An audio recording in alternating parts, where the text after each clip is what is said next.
두 결말이라는 제목으로 말씀을 나누려고 합니다. 소크라테스가 했다는 유명한 말을 잘 아시죠? 너 자신을 알라. 굉장히 유명한 말입니다. 그런데 사실 이 말은 소크라테스가 처음 한 말이 아니라 그리스 세계에서 일종의 격언과 같은 그냥 유명한, 누가 처음 했는지 모르는 그런 용어였다고 합니다. 이 말의 출처가 어디냐 사람들이 찾아보니까요, 그 델포이 신전이라고 하는 한 신전 내부 벽화에 다음과 같은 그림이 있었다고 합니다. 그림 한번 띄워주겠습니까? 어떤 그림입니까? 사람이 누워 있는데 해골에 가까운 모습이죠. 죽은 사람 혹은 죽어가는 사람의 모습입니다. 그리고 그 밑에 이렇게 써 있는 것입니다. 너 자신을 알라. 너 자신을 알라. 사실 이 너 자신을 알라라는 말을 우리는 굉장히 오해하고 살아왔죠. 보통 네 분수를 알아라 이렇게 얘기하거나, 요즘 아이들은 네 꼴을 좀 봐라, 이렇게 서로를 놀릴 때, 이렇게 비하할 때 많이 사용하곤 했는데요. 원래 이 말의 의미는 그런 의미가 아니라 너 자신이 누구인지를 항상 기억해라. 너 자신은 죽을 수밖에 없는 유한한 존재, 죽을 수밖에 없는 운명을 가진 한 인간에 불과하다는 것을 기억하고 겸손해라, 이런 의미를 가지고 있습니다. 그리고 또 한 가지, 소크라테스가 너 자신을 알라라는 말만 한 것이 아니고요, 원래 뒤에 따라오는 문구가 하나 더 있다고 합니다. 그것이 뭐냐면 너 자신을 알라, 그러면 우주와 신을 깨닫게 될 것이다, 이런 말입니다. 좀 멋있는 말이죠? 너 자신을 알라, 너 자신을 잘 성찰해라, 너 자신을 깨달아라. 그러면 너 자신이 어떤 존재인지를 알 때에 비로소 우주와 신에 대하여 논할 수 있을 것이다, 이런 이야기입니다. 오늘 우리는 십자가상에 달린 두 행악자, 두 강도를 보았습니다. 이 말씀에서 제가 처음부터 짚고 넘어가고 싶은 부분이 있는데요, 이 두 사람이 달린 십자가, 사실 그것이 우리 모든 인류의 운명이요 결말이다라는 것입니다. 그것이 무슨 말이냐? 33절이 이렇게 시작하고 있습니다. 해골이라 하는 곳에 이르러 두 행악자도 그렇게 하니. 예수님이 십자가에 달리실 때에 많은 사람들이 행렬이 따랐고, 특별히 강도 두 사람, 행악자 두 사람도 함께 십자가를 지고 갔습니다. 왜 누가는 이 장면을 굳이 기록했을까요? 그것은 예수님이 지신 십자가가 사실은 예수님의 것이 아니라 이러한 죄인들의 것임을 분명히 말하기 위해서입니다. 그리고 많은 사람들에게 분명히 두 사람을 대조하면서, 우리가 굉장히 잘 알고 있는 이야기지 않습니까? 한 사람은 예수님을 비방하고 저주하고, 또 한 사람은 예수님께 은혜를 입어서 낙원에 있게 되는 이 이야기. 두 사람의 모습을 보여주면서 이것이야말로 이 땅에 존재하는 모든 사람, 죽을 수밖에 없는, 해골로 갈 수밖에 없는, 하나님의 심판대 앞에 서게 될 운명에 처해 있는 모든 인류가 맞이할 두 결말임을 보여줍니다. 낙원에 갈 것인가, 아니면 심판대의 이슬로 사라지고 말 것인가. 사실 흥미로운 점은 똑같이 두 행악자라고 표현하고 있다는 것입니다. 33절을 보면 두 행악자도 그렇게 하니, 이렇게 이야기하고 있는데, 똑같은 행악자임에도 불구하고, 똑같은 모양으로 지금 끝을 맞이하고 있음에도 불구하고, 똑같은 죽음이라는 종착지, 심판의 자리라는 종착지에 있음에도 불구하고 마지막 결말은 굉장히 차이가 난다는 것입니다. 같은 모양이지만 다른 결말을 가지고 있는 것입니다. 무엇이 이러한 차이를 만들어냈을까요? 오늘 읽은 본문은 33절 한 절이지만 앞뒤 내용들을 우리가 함께 살펴보면서 이 심판대 앞에서 사람들의 모습을 살펴보기를 원합니다. 그리고 어떠한 태도가, 모두가 죽을 수밖에 운명에 처해 있는 우리가 어떠한 태도로 하나님의 심판대를 앞에 설 것을 준비할 때에 전자의 운명이 아닌 후자의 결말에 도달하게 될 것인지를, 사실 우리가 잘 알고 계신 이야기일 수도 있지만 한 번 더 돌이켜보고 생각해 보길 원합니다. 26절 말씀을 한번 읽어보겠습니다. 함께 읽겠습니다. 그들이 예수를 끌고 갈 때에 시몬이라는 구레네 사람이 시골에서 오는 것을 붙들어 그에게 십자가를 지워 예수를 따르게 하더라. 제가 왜 갑자기 시몬의 얘기를 했을까요? 잠시 후에 다른 인물들의 이야기도 살펴볼 텐데요. 이 예수님의 십자가 사건에 나오는 여러 인물들의 모습이 사실은 죽음을 앞둔, 죽음으로 달려가는, 그리고 하나님의 심판을 맞이하는, 예수 그리스도의 십자가 앞에 서게 되는 모든 사람들의 전형을 보여주기 때문입니다. 여러 유형들을 보여주기 때문입니다. 그리고 그 유형들은 모두 그 결말에 있어서 구원받는 자와 구원받지 못하는 자로 나뉘어지는 아주 결정적인 단서를 보여주기 때문에 제가 이 사람들의 모습을 조금 살펴보려고 합니다.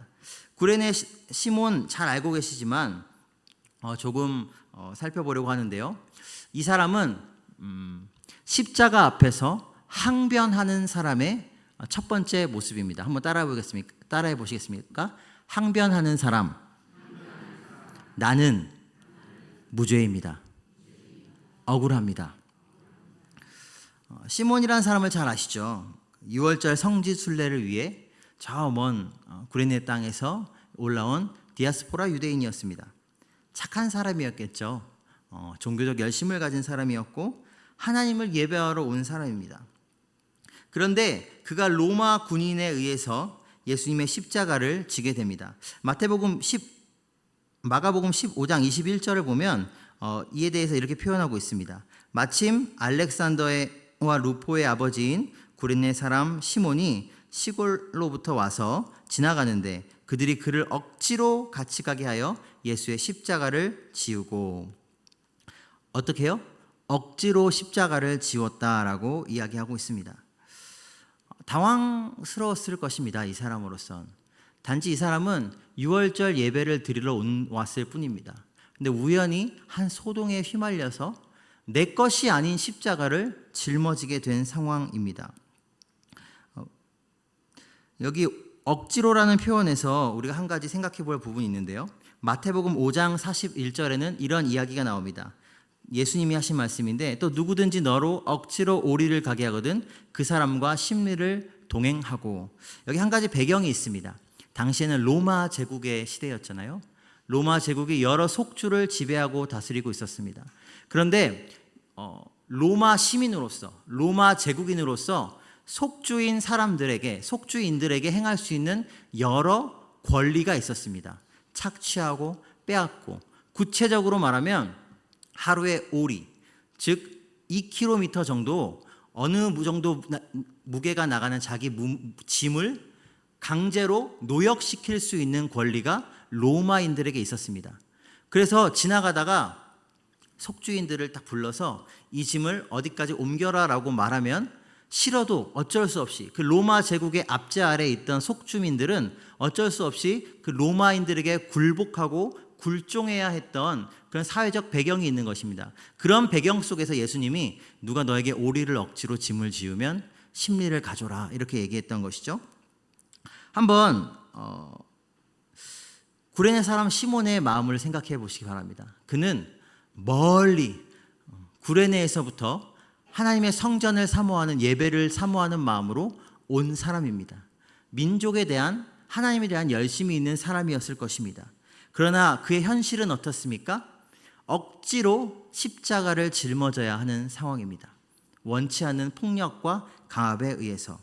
무엇보다 십자가는 유대인들에게 있어서 저주의 상징이었습니다. 나무에 달린 자마다 하나님의 저주를 받은 자라는 신명기 말씀에 따라서 그 십자가 형벌은 로마인들뿐만이 아니라 유대인들에게도 굉장히 꺼려지는 것이었습니다. 그런데 그 십자가를 내가 죽을 것도 아닌데, 나는 잘못한 게 없는데 짊어져야 하는 것입니다. 십자가를 먼저 옮겨놓고, 빨리 가서 옮겨놓고 도망갈 수 있는 것도 아닙니다. 26절 보니까 십자가를 지워서 어떻게 합니까? 예수님을 따라가게 했다, 이렇게 얘기합니다. 조롱당하면서 끌려가는 피투성이인 탈수 증상을 보이시는 그 예수님의 걸음의 거리에 맞춰서 한 걸음 한 걸음 십자가를 짊어져야 했던 구레네 사람 시몬의 심정을 한번 생각해 보시기 바랍니다. 예수님을 향한 군인들의 조롱과 멸시가 마치 자신을 향한 것 같지 않았을까요? 그는 억울했습니다. 수치스러웠습니다.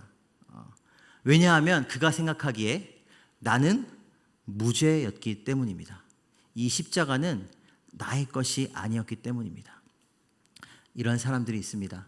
교회 안에, 교회 밖에, 또 우리의 자녀들 사이에 보면 교회 생활도 열심히 하는 것 같고 신앙 생활도 열심히 하는 것 같지만 예수 그리스도의 십자가를 나를 위한 십자가로 배우지 못하고 받아들이지 못하는 친구들이 있습니다. 진지하게 신앙에 대해서 얘기해 보면 내가 왜 죄인이에요? 라는 질문을 하는 친구들을 만나게 됩니다.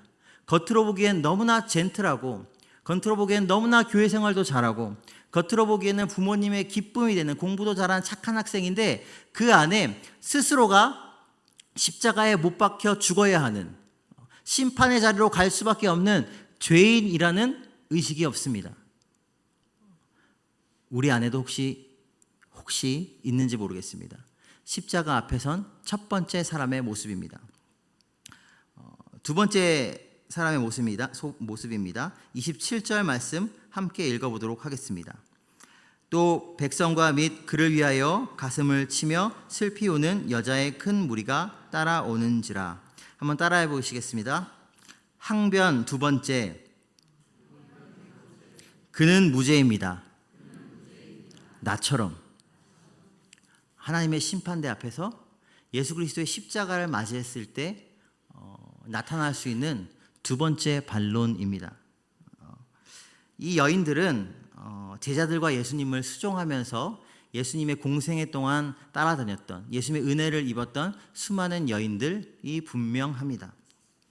제자들도 다 도망갔는데 이들은 용감하게 예수님을 쫓아다니면서 지금 애도하며 울고 있습니다.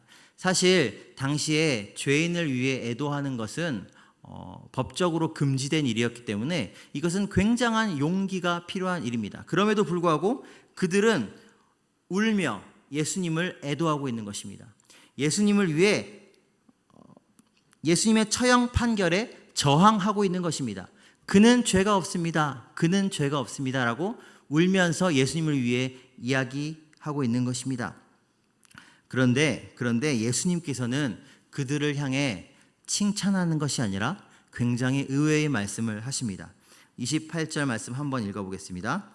예수께서 돌이켜 그들을 향하여 이르시되 예루살렘의 딸들아 나를 위하여 울지 말고 너희와 너희 자녀를 위하여 울라. 왜 그렇습니까? 이 말의 의미가 무엇이라고 생각하십니까?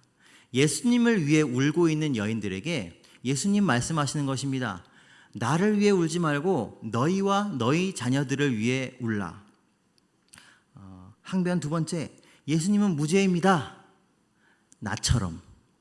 이 짧은 문장이 이들의 영적 상태를 말해줍니다. 그들은 예수님 무죄임을 알고 있었습니다. 그러나 그 예수님께서 지금 십자가를 지셔야 하는 이유가 자신들의 죄 때문임은 전혀 깨닫지 못하고 있습니다. 예수님께서는 예루살렘의 멸망과 최후 심판의 날을 언급하시면서 그 잔혹함을 경고하시고 너희들 지금부터 너희 자신들과 너희 자녀들을 위해 울어야 해. 나를 위해 우는 것이 아니라 이렇게 이야기하십니다. 잉태하지 못하는 이, 해산하지 못하는 배, 먹이지 못한 젖이 복이 있다고 할 만큼 큰 기근과 전쟁과 고통이 그들을 찾아올 것입니다. 산들에 대하여 사람들이 소리를 지르며 차라리 죽고 싶다고 나를 덮어버리라고 절규하는 그런 끔찍한 심판의 때가 다가올 것입니다. 그런데 그 다가온 심판이, 그 엄중한 심판이 자신들에게 가까이 다가오고 있다는 것을 이 여인들은 전혀 깨닫지 못하고 있습니다. 그는 무죄입니다. 나처럼. 스스로에 대해서 잘못된 판단을 내리고 있는 것이죠. 자신이 누구인지를 알지 못하는 것입니다. 우리 주변에도 있지 않습니까? 예수님 좋은 분이지. 나도 그래도 웬만큼 착하게 살고 교회 다니지 않아도 뭐 예수님도 믿고 다 좋아. 이런 분들이 전도하다 보면 있습니다. 만나게 됩니다. 너무 마음밭도 좋고 좋은 분이고 교회 호의적인데 스스로가 죄인이라는, 구원받아야 할 죄인이라는 자각은 없습니다. 그는 무죄입니다. 나처럼이라고 말하는 무리인 것이죠. 하나님의 심판대 앞에서. 세 번째 유형의 사람들입니다. 35절, 36절 함께 읽어보도록 하겠습니다. 백성은 서서 구경하는데 관리들은 비웃어 이르되 저가 남을 구원하였으니 만일 하나님이 택하신 그리스도이면 자신도 구원할지어다 하고 군인들도 희롱하면서 나와 신 포도주를 주며. 십자가 앞에서 세 번째 유형의 항변들이 있습니다. 함께 따라해 보시겠습니다. 나는 무죄이고 그는 유죄입니다. 전도의 현장에 나가보면 교회를, 예수님을 굉장히 공격적으로 비난하는 사람들이 있습니다. 자신의 의에 차서 교회의 악행에 대해 폭로하고 교회에게로부터 받은 상처를 폭로하고 나는 의롭고 나는 착하게 살았지만 교회는 이러했다. 나는 하나님께 이렇게 기도했지만 하나님은 나를 도와주지 않았다. 하나님을 원망하고 하나님을 비방하고 심지어 우리의 믿음을 조롱하는 사람들도 있습니다. 사실 우리가 생각하는 일반적인 불신자들, 반대자들의 모습입니다. 구경하는 백성들, 비웃는 관리들, 희롱하는 군인들, 십자가를 멸시하고 있는 것입니다. 지금 제가 세 가지 유형의 항변을 말씀드렸는데요. 첫 번째는 나는 무죄입니다. 다른 건 모르겠고 나는 죄인이 아닙니다. 난 억울합니다. 라는 항변이었고요. 두 번째는 예수님 좋은 분이에요. 나처럼 죄의 심각성을 깨닫지 못하는 부류의 사람들이었고, 지금 말씀드린 세 번째는 복음을 공격하고 스스로를 옳다 여기는 사람들이었습니다. 이 세 부류 모두 십자가 앞에서, 심판대 앞에서 구원받지 못하게 될 것입니다. 그러한 믿음에 머물고 있다면. 왜 그렇습니까? 구레네 사람 시몬은 예수님을 위해 십자가를 졌는데요, 목사님. 여인들은 예수님을 위해 울었는데요, 목사님. 맞습니다. 그들의 눈물과 그들의 헌신은 의미가 있습니다. 그러나 무엇보다도 그들은 그들 자신과 십자가의 관계를 바르게 정립하지를 못했습니다. 쉽게 말하면 그들 자신이 누구인지를 깨닫지 못했고 예수님이 누구인지를 깨닫지 못했습니다. 너 자신을 알라 라고 말했던 그 짧은 그림이 보여주는 것처럼 이들의 모습은 응당 정의로워 보이고 도덕적인 것처럼 보이지만 스스로 역시도 하나님의 심판대 앞에 서게 될 죄인, 죽을 수밖에 없는 죄인, 하나님의 자비와 은혜가 필요한 죄인이라는 것을 깨닫지 못하고 있는 것입니다. 우리 선생님들, 우리 아이들을 보면서 방심하시면 안 됩니다. 중고등부에서는 마음으로 드리는 예배라는 예배 순서가 있습니다.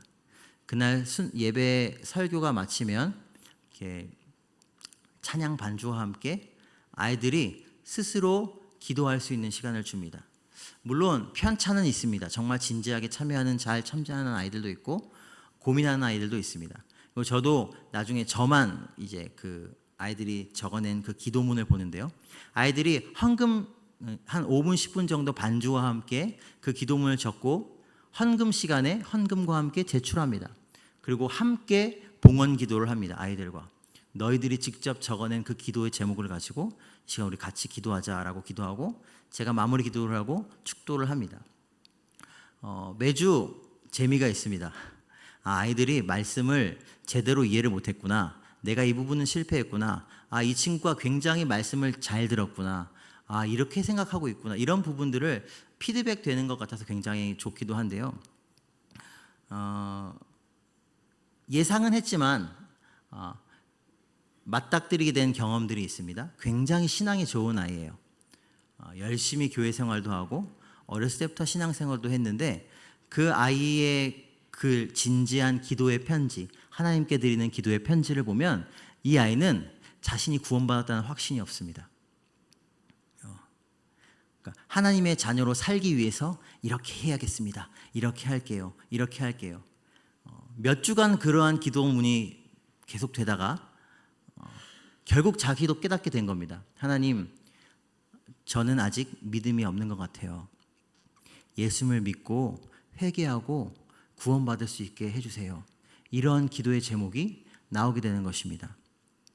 십자가 앞에서 내가 구원받아야 할 죄인임을 깨닫고 구원의 자리로 나아가게 해야 하는데, 우리는 사실 구레네 사람 시몬처럼 이 아이가, 우리 자녀들이 종교적 열심이 있고 예배를 즐거워하고 엄마 아빠 말을 잘 듣고 공부를 잘하면 이 아이가 괜찮을 거라고 착각하는 거예요.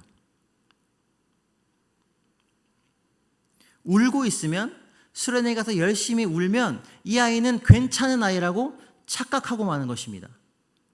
아이들뿐만이 아니죠. 우리 자신의 신앙을 돌아볼 때에도 그렇습니다.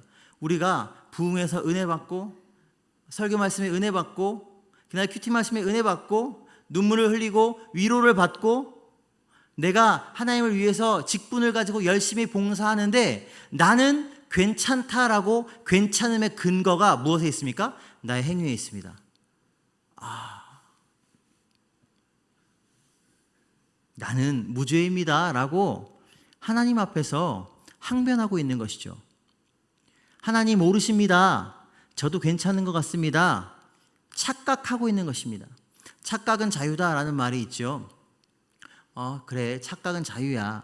우리가 놀릴 때, 조롱할 때 많이 쓰긴 하지만 그 말을 면밀히 풀어서 해석해 보면 굉장히 무서운 말입니다.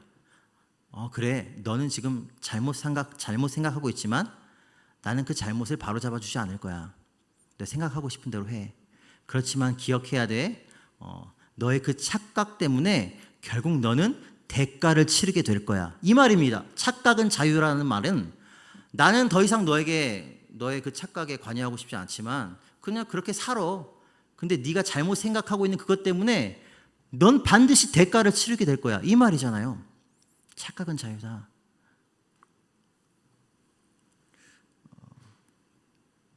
우리의 영혼을 주기적으로, 우리 자녀들의 영혼을, 다음 세의 영혼을 주기적으로 십자가 앞에 세워야 합니다. 하나님의 심판대, 그리고 하나님의 사랑의 자리에 우리 아이들의 영혼을 세워야 됩니다. 그리고 돌아보게 하여야 합니다. 세 가지 항변을 보았습니다. 그렇다면 도대체 십자가 앞에서, 해골로 가는 우리의 운명 앞에서, 하나님의 심판대 앞에 서게 될 우리의 운명 앞에서 우리가 하나님의 은혜와 자비를 입을 수 있는, 구원받을 수 있는 올바른 태도는 무엇인가? 따라해 보시겠습니다. 십자가 앞에서 바른 고백을 하라. 따라해 보시겠습니다. 나는 죄인이고 그는 구원자이십니다. 다 아시는 거죠? 그런데 우리가 너무 잘 잃어버려서 한 번 더 나누고 싶었습니다. 나는 죄인이고 그는 구원자입니다. 도대체 좌편 우편에 달렸던 똑같은 강도, 똑같은 흉악한 범죄자들, 하나님 앞에서는 우리요. 똑같이 지금 골고다 해골에서 이제 죽음을 앞두고 심판을 받고 있는 그 자리에서 무엇이 한 사람은 구원하고 무엇이 한 사람은 심판에 휩쓸려 사라지게 했나요? 40절 보니까 한 사람이 이렇게 고백합니다. 예수님을 비방하는 죄인을 가리켜 네가 동일한 정죄를 받고서도 하나님을 두려워하지 않느냐? 우리는 우리가 행한 일에 상당한 보응을 받는 것이니 이에 당연하거니와. 자신의 죄의 결과를 겸허하게 인정하는 것이죠. 나는 죄인이야. 나는 강도고 나는 의롭지 않아. 괜찮지 않아. 나는 이러한 심판을 받는 것이 당연한 사람이야. 이 사람이 행한 것은, 그러나 나는 죄인이지만 이 사람이 행한 것은, 그리스도 예수께서 행한 것은 옳지 않은 것이 없다. 그래서 뭐라고 이야기하냐면, 예수여 당신의 나라에 임하실 때에 나를 기억하소서. 이 고백은 하나님을 두려워하였고 자신의 죄를 겸허히 인정하였을 뿐만 아니라 지금 예수님이 누구이신지를 신앙 고백하고 있는 것입니다. 예수여 당신의 나라에 임하실 때에, 이 말은 즉 지금 십자가에서 나의 곁에서 죽으시는 예수님, 당신은 바로 하나님이십니다. 당신이 바로 메시아이십니다. 당신의 나라가 오실 것입니다 라는 신앙 고백입니다. 자신과 함께 죽어가는 예수님을 바라보며 이렇게 고백하는 것입니다.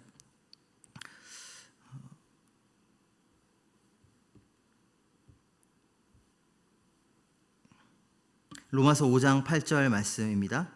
우리가 아직 죄인 되었을 때에 그리스도께서 우리를 위하여 죽으심으로 하나님께서 우리에 대한 자기의 사랑을 확증하셨느니라. 예수님은 죄인이 아닙니다. 다 아시잖아요. 하나님의 아들이시고 무죄한 분이시며 우리를 위한 구원자셨습니다. 우리를 위한 구원자이십니다.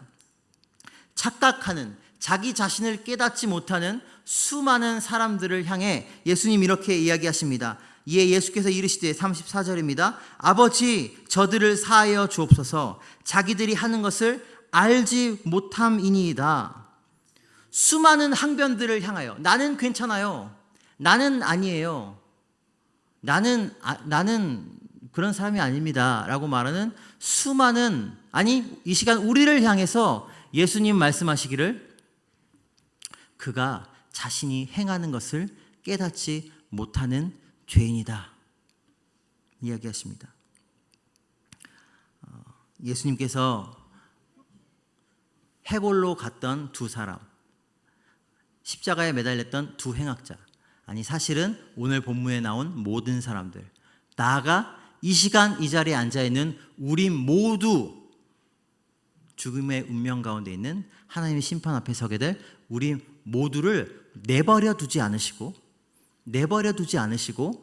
친히 십자가를 달리셨습니다. 왜 그렇습니까? 아무것도 알지 못하는 이 어리석은 자들에게 말씀하여 주시기 위해서입니다. 시몬, 네가 짊어진 그 십자가는 나의 십자가가 아니라 네가 짊어져야 할 십자가였다. 우는 여인들이여, 지금 나를 위해서 울 때가 아니라 너희와 너의 자녀들을 위하여 회개하며 울 때이다. 조롱하며 비웃으며 희롱하는 자들아, 속히 회개하고 죄사함을 받아라.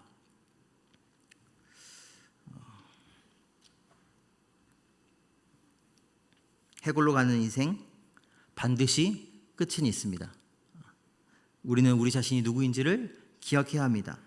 그 끝을 바르게 준비하는 우리가 되기를 소망합니다. 하나님의 심판대 앞에서 항변하는 자가 아니라 나를 알고 주 예수 그리스도를 알므로 말미암아 하나님 나라에 참여하는 자, 감사 찬송하는 우리가 되기를 소망합니다. 나아가 우리의 가족들, 우리의 자녀들에게 그들을 십자가 앞에 세울 수 있는, 복음 앞에 세울 수 있는 그런 우리 모든 교사, 또 믿음의 선배들, 부모님들 되기를 간절히 소망합니다. 기도하겠습니다.